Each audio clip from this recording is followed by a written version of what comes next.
Hey guys, what is going on? Welcome back to Mark's Tech. So in today's video, I want to go ahead and review the beast Samsung Galaxy Note 20 Ultra.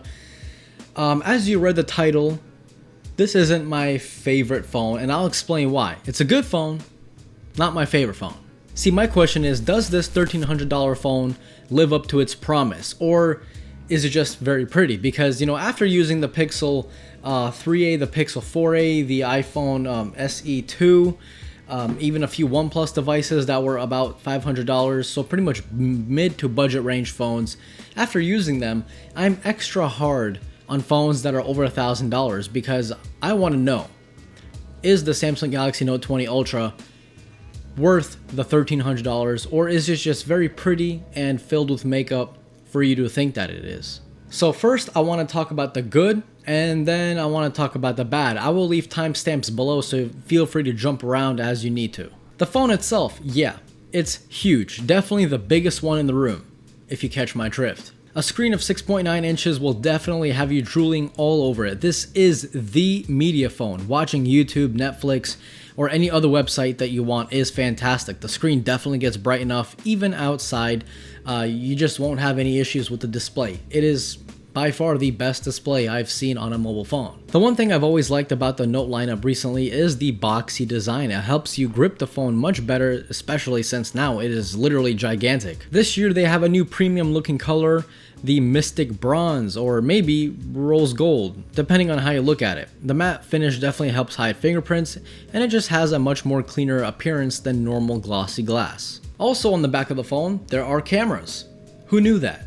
By the way, I did do a blind camera comparison of the Note 20 Ultra up against the iPhone 11 Pro Max, so if you guys want to check it out, click the card up top. Oh boy, that is a big storm coming. Damn, it is dark outside. The camera bump on this phone is monstrous. It is big, it is bold, it makes a statement. But does it live up to that statement? Well, you're looking at the photos right now, so let me know. The cameras have been improved over the Note 10 series. It still has that classic Samsung look with the rear-facing cameras, producing sharp results with that 108 megapixel camera. Very colorful images that doesn't really need any editing, so you can go straight to Instagram with these bad boys. The one downside is the selfie. Samsung still makes me look like a ghost. Listen, I know I'm white. I get that. I may be a little too white, but I don't look like a ghost, Samsung. And my face definitely... That is thunder. That was very loud thunder. I'll be surprised if you guys did not hear that. Oh my god. Another thing I don't like is that, again, it smooths the face. It puts this weird filter over your face, even though you turned it off. Like, I turned it off and it's still there. Samsung is like, no, keep it. So I don't like that. I don't really like that. Pixel, I think, takes one of the best looking selfies I have ever seen on any phone, and this is $350, okay? $350. Just keep that in mind. The next cool thing is the S Pen. It's the same design as last year's and the year before and the year before and the year before, but this time it has new internals. It now has the same performance level as the iPad Pro iPencil or Apple Pencil. There is now a 9 millisecond latency, so writing on the Galaxy Note 20 Ultra will feel like you're writing on paper.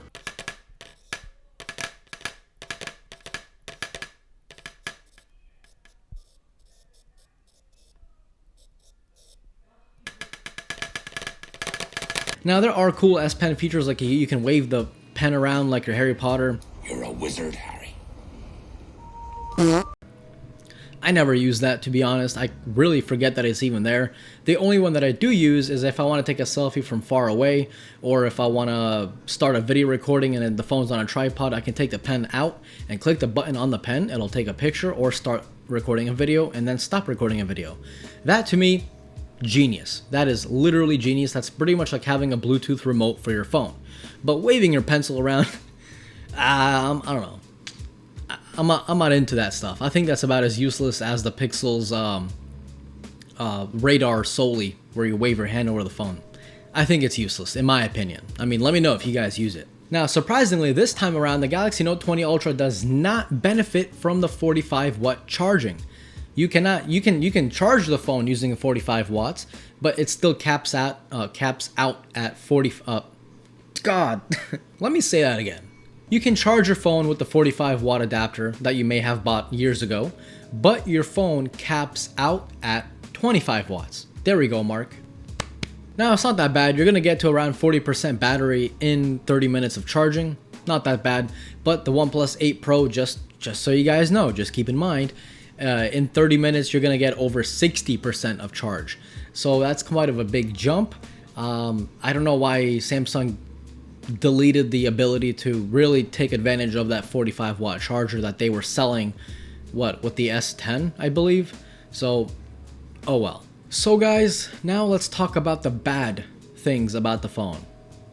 I'm gonna get a little thumbs down for this, okay? But I'm just speaking my mind, speaking my truth. If you don't like it, unsubscribe. Love you. First things first, the shutter lag. Yes, there is lag and it's really noticeable. If you have kids or pets you want to take a picture of, if you are maybe a car photographer, you want to catch a car going by really quickly, that shutter lag is really going to mess you up. It is very noticeable. For $1,300, I don't know. I just wasn't really expecting it to have shutter lag. I mean, why? The 865 Plus is crazy powerful enough. It has UFS 3.1 storage, so I don't think that's it. I just think it's very bad optimization. Yo, it is a tornado outside. Not literally. I'm fine. But you guys gotta check this out. Hang on. Oh my god, my iPhone died. The thing that isn't ultra about the Samsung Galaxy Note 20 Ultra is you can't record 1440p 120 Hz. Why? The S10 Ultra, or no, the S20 Ultra, that didn't do it, so people were speculating, hey, maybe they're saving that amazing feature for the Note 20 Ultra since the Note is supposed to be superior to the S line of phones. So we thought that it was going to come with the Note 20 Ultra, and it did not. Don't know why. The OnePlus 8 Pro, again, I don't want to keep comparing the phone. This is a Note 20 review, or Note 20 Ultra review, not a OnePlus 8 review.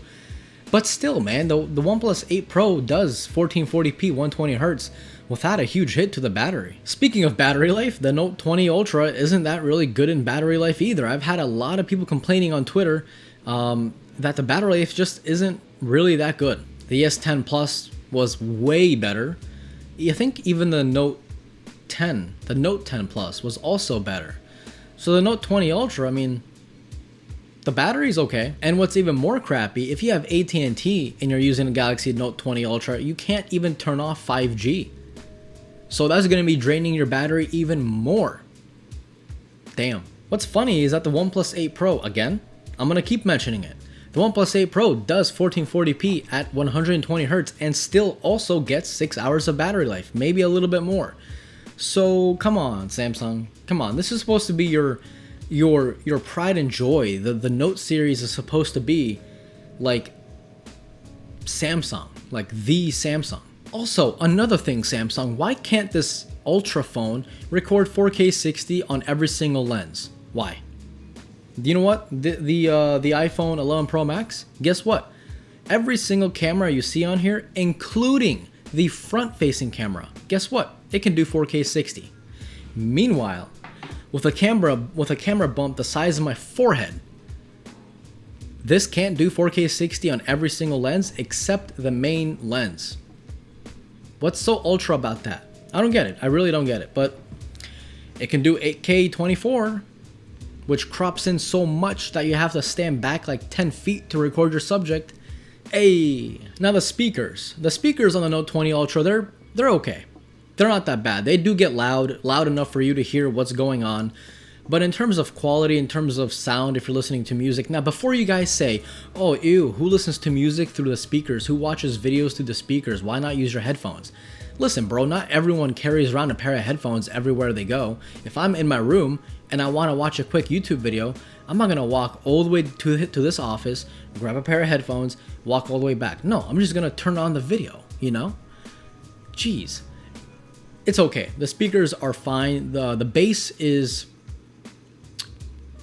It's very tinny. It sounds like it's coming from a tin can. Not my favorite speakers. In fact, I really think that the Pixel 4a produces better sound. Not louder, but sound quality.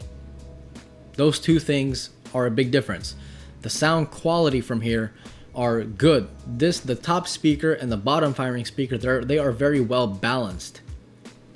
Meanwhile, on the Galaxy Note 20 Ultra, the bottom speaker is considerably louder than the top speaker. So when you're listening to it, even though it is stereo, this ear is getting most of the magic, this ear not so much. So again, it's fine.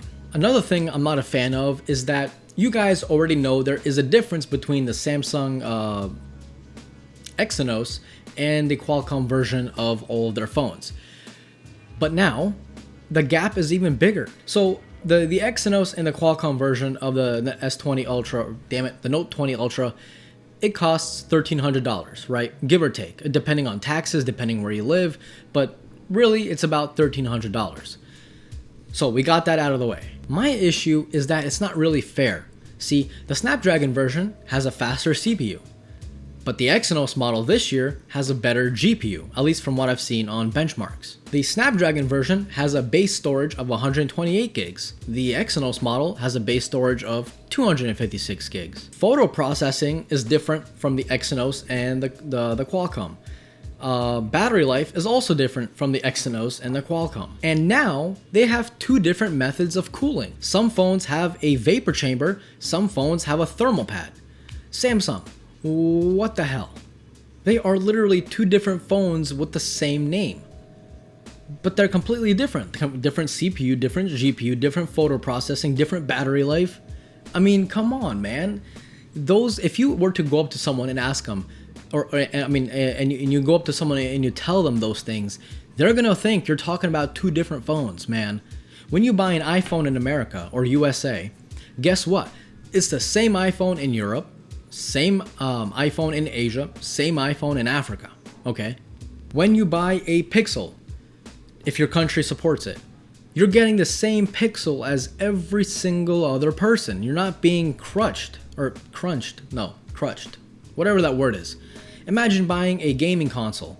Imagine when the PlayStation 5 comes out, you and your buddy go and get the PlayStation 5, and then you find out his PlayStation 5 is faster than yours, but yours is cooler than his because yours has a vapor chamber and his has a thermal pad.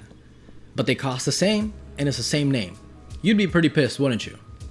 Exactly. So those are the reasons I don't really like the Samsung Galaxy Note 20 Ultra. If this thing was $1,000, you know, I could maybe overlook a few of those issues. But this phone is not $1,000. This phone is about $1,350 with tax. That's a lot of money, man. That's a lot of money for two different phones. So I don't know. I think Samsung should close the gap between Exynos and Qualcomm instead of making it bigger. But I don't know. Let me know what you guys think in the comment section below. If you guys liked this video, definitely click that like button. If you are new here, consider subscribing. This was Mark from Mark's Tech. Adios.